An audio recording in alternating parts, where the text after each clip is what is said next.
confidence is a muscle, and you can build it by practicing and by doing things. You need to do that. You're not going to get everything all at one time. This is Space for All. Welcome to Space for All. I'm your host, Valerie McKiernan. Today, we're unlocking new frontiers with an incredible guest, Maria Demaree. She's Vice President and General Manager of Lockheed Martin's National Security Space Division. Stay tuned for an eye-opening conversation that shows how space really is for all. Maria, welcome to Space for All podcast. We are very excited to have you here. Can you introduce yourself and tell us a little bit about your experience and how you got to Lockheed? Sure thing. So I am Maria Demaree. I'm the Vice President and General Manager of Lockheed Martin Space, National Security Space. And it's a privilege to be here with you today. So thank you for this. I'm excited to tell you how I got here. I've always been surrounded by this industry and by STEM, and it's been a strong influence in my life.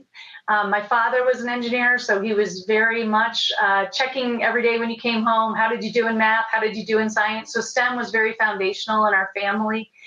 My brother is also an engineer, actually at Lockheed Martin, and even our kids are starting to get in this industry. So we like to say it's a family business. But in all seriousness, when we were in fifth grade, we moved to Eglin Air Force Base down in Florida. My father was delivering a system to the Air Force at the time.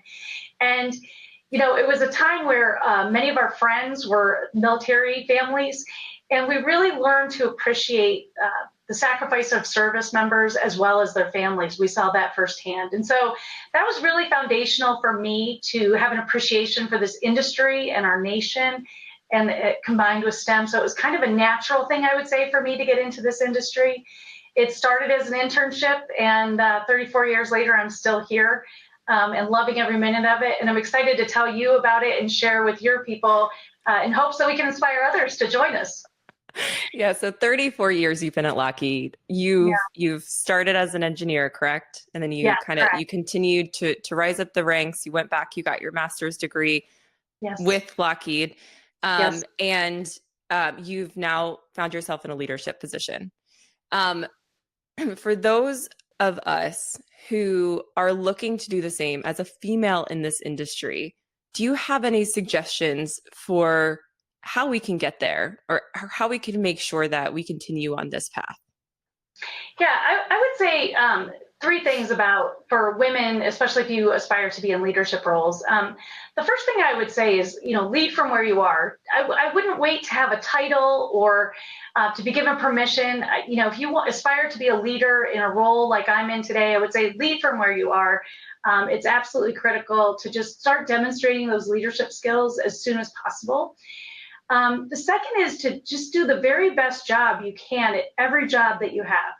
So really, again, I wouldn't worry about titles or levels, but just really about doing the best you can, learning and demonstrating your skills and building your credentials. And the last thing I would say is, don't disqualify yourself before you qualify yourself.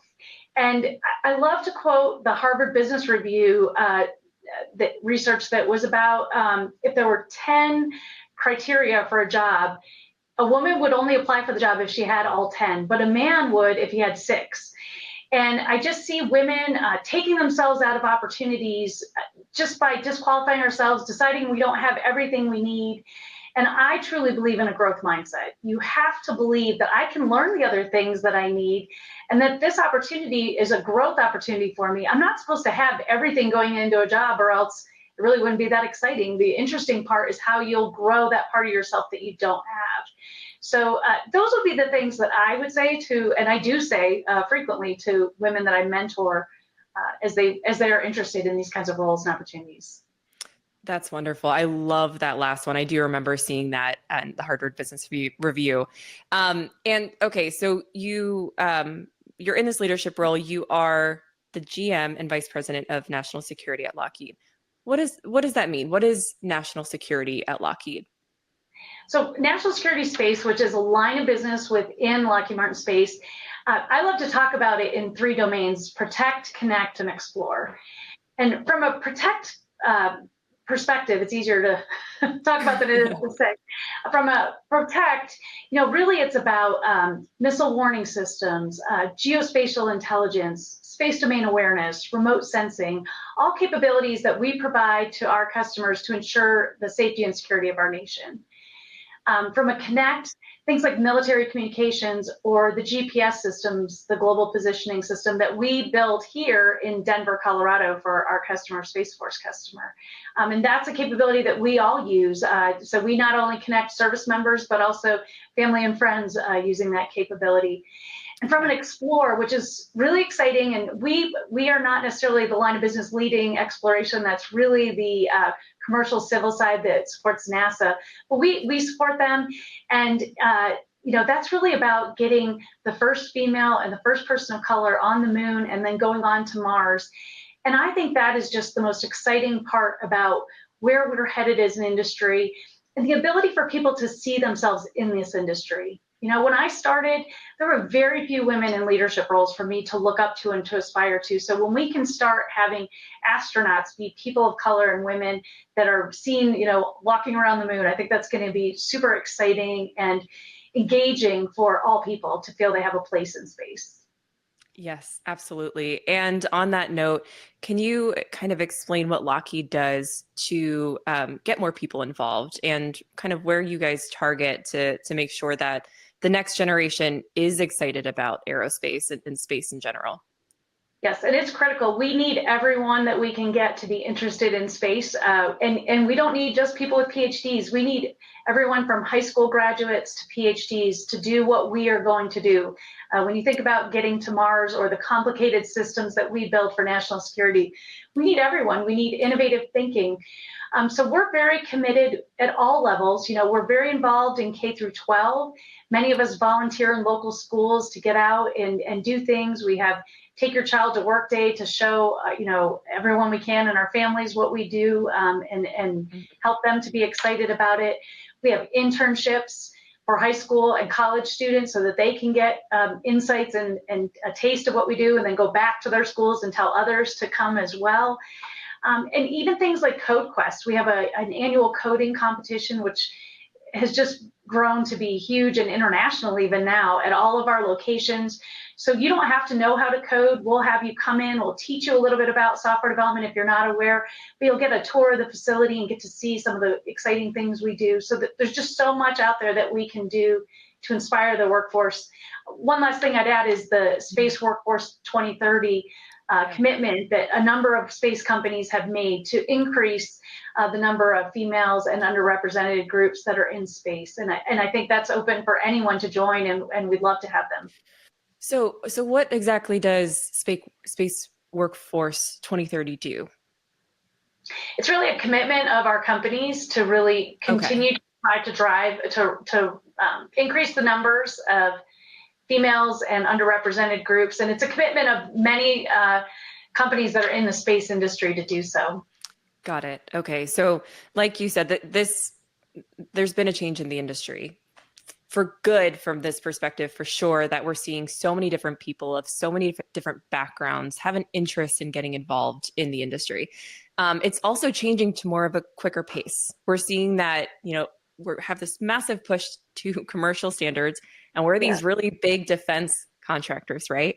What is Lockheed doing to kind of keep up and just make sure that you're not left behind and you're not kind of caught in the old school defense contracting ways? Yes, well, it's important for us to be embracing that. The DoD has produced the first commercial space strategy integration document, which is really the vision for how we'll bring commercial capabilities into the national security architecture. So we're actively involved in that. And I think, it's a great example of that saying, the rising tide lifts all ships. We see that as a benefit, not a threat to us. We want leading edge capabilities for our nation to have to be able to make sure that we have the best capabilities that are out there. We know Lockheed Martin can't develop all of them. We wouldn't have the investment capability or or any of the resources to make that happen. So where we have the best capabilities, we want to be providing that, of course, but where there's a commercial capability that is the best in the industry, we want to bring that into our solution. So we see that as an advantage. And as a prime contractor, I would like to say we're leading the way to do that, because we're absolutely open to open architectures and making sure that we are doing that. There's also some things that we're doing, like investing in resiliency of our supply chain. You know, in Colorado alone, we spend $2 billion over 560 companies to make sure that we're getting a robust supply chain of capabilities, even just in our local community here.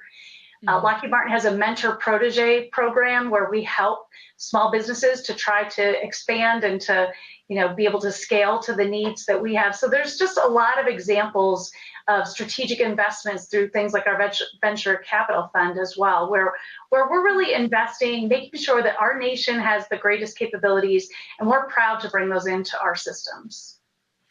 Wow, so $2 billion in the Colorado area alone. Yes, that's correct. Pretty remarkable. Yeah. And has Lockheed been doing this sort of thing for quite some time now? We have been doing this for many decades. We've been in this space industry in some of my areas for over 8 decades doing what we do. So yes, there are hundreds, if not thousands, of suppliers that we use and invest in and make sure that we're getting the latest and greatest technologies capable. That's really impressive. I know you guys are obviously massive. So to be able to have that impact in specifically in Colorado, and then of course you kind of scale that to kind of the world, that's very remarkable.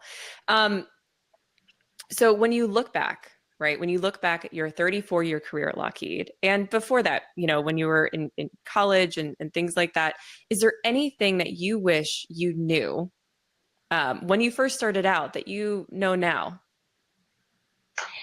One of the things that I would say that I wish I knew when I first started here in particular is that, you know, I would go to meetings and I would sit at a table and I would do a lot of listening and not a lot of talking. I would just kind of be taking it in. These systems are massive and complicated and comprehensive, and so it can be somewhat intimidating and overwhelming even. And I would say when I look back at the beginning, I probably didn't engage as much as I could have. And I was very fortunate to have a leader at some point that said, you know, hey, Maria, what do you think about this? And what's your input? And I would give an input and get some positive reinforcement that it was a good idea. And so I would do it again and again. And what I've learned is that confidence is a muscle. And you can build it by practicing and by doing things. And you need to do that. You're not going to get everything all at one time. And I just wish I had known a little bit sooner that being small was not serving me or my company, right? By sharing my good ideas and finding out that they were good ideas, then I wanted to do more.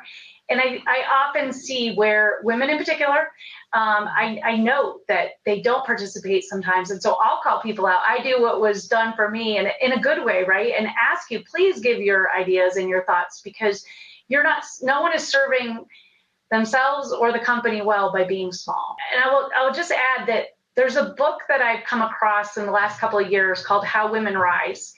And there was a predecessor book, right? What Got You Here Won't Get You There, which was really about very male characteristics that women would read the book. I know I did and said, I don't really think those are the things I'm doing. But when you read the other book, How Women Rise, which talks about things like participating in meetings, sitting at the table, you know, doing things to be a part of the meeting. Those are things that women can do to hold themselves back. And so I find that book has been very helpful for me to recommend to other people. A lot of them are lessons that I've learned over my 34 years. So many of those things I've overcome now. But I think, especially for younger women coming into the workforce, I think it's a really helpful book things to watch out for, I would say. Speaking of women and diversities in the aerospace industry, mm-hmm. and as we kind of grow in the industry, kind of getting up towards leadership roles, do you feel it's critical to have a graduate degree as you rise in a company? My experience has been yes, that you have to have a graduate degree. Okay. Well, my experience is yes, that you should have a graduate degree, that it is important to have. When I just had the interns here the other day, I told all of them, as soon as you finish school, continue on to go get that. If you want to especially be in executive leadership, I think that Okay. that is where it becomes critical.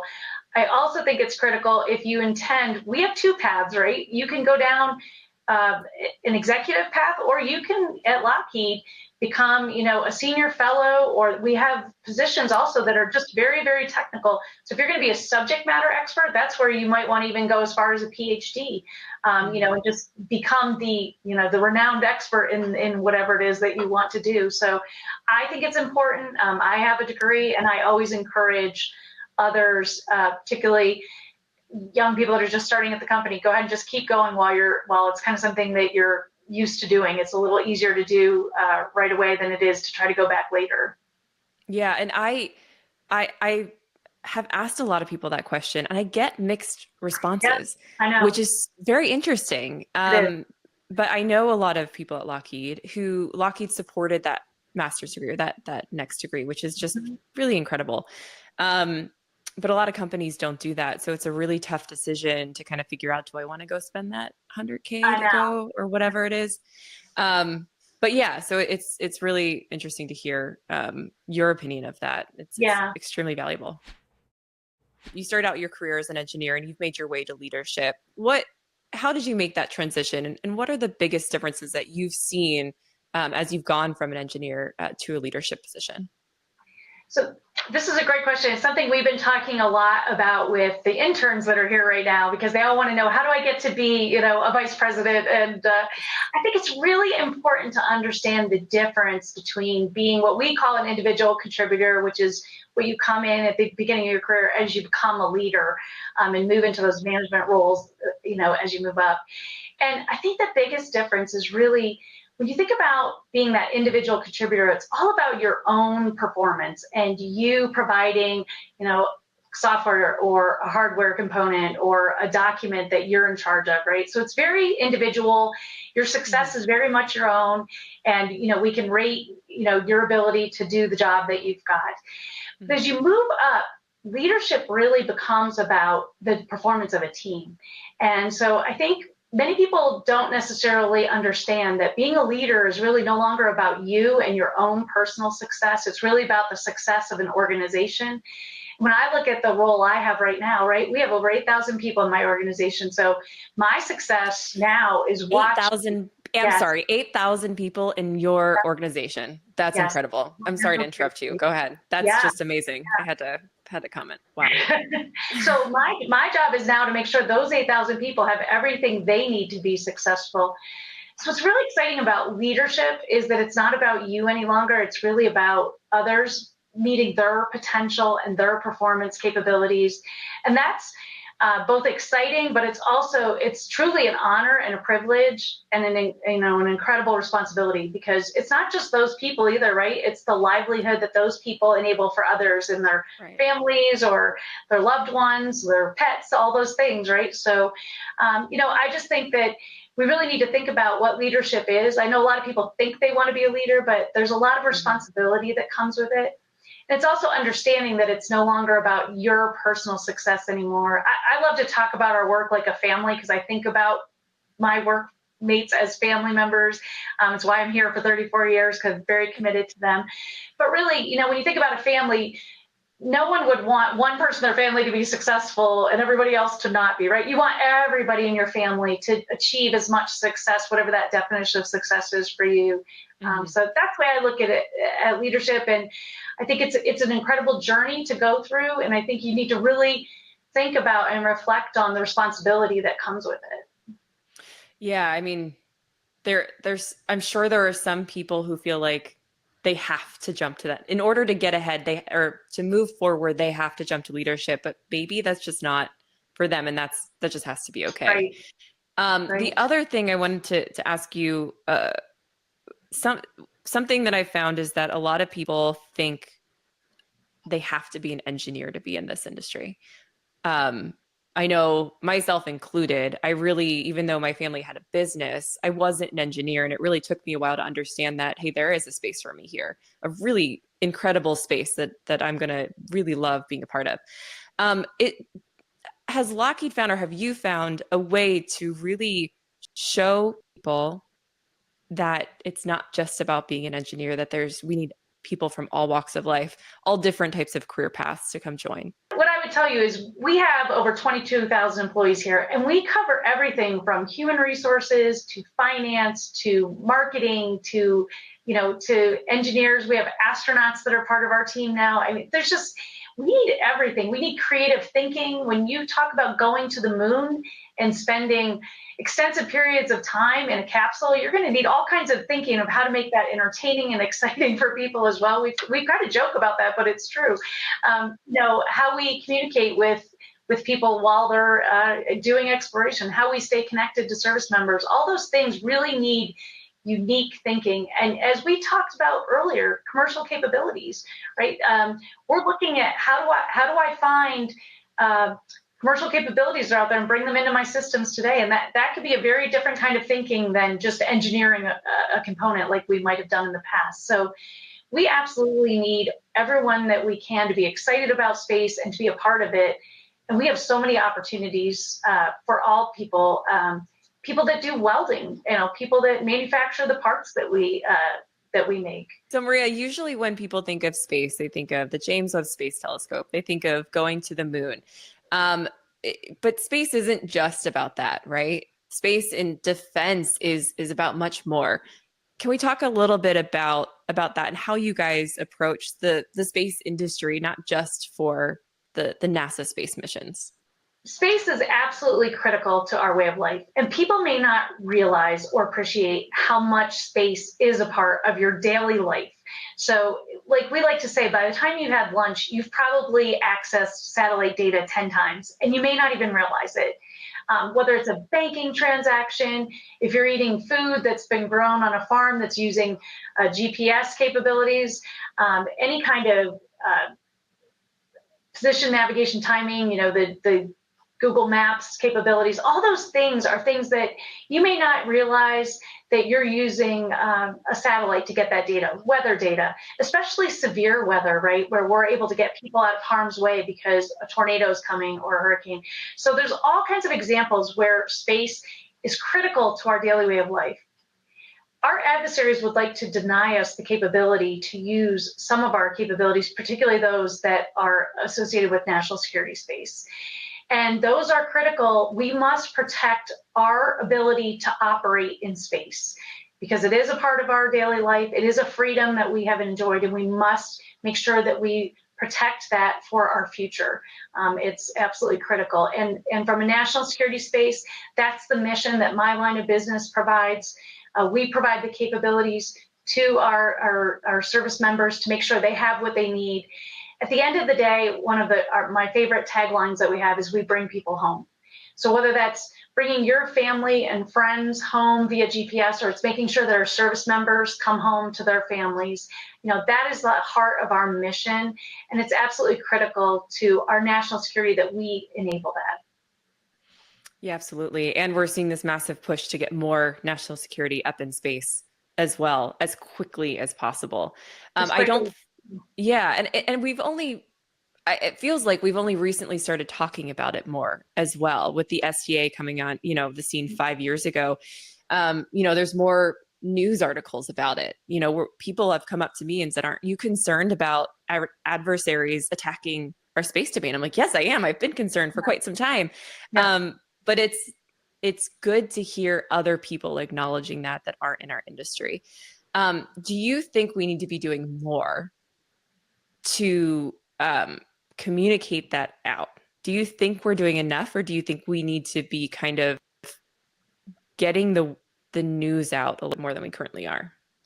I think it's really important for people to be informed and to understand what you get from space. And so I think venues like this, where we're talking about it and being able to explain it to people in a way that's comprehensible to them, I think is very important. And I think we need to do more of it.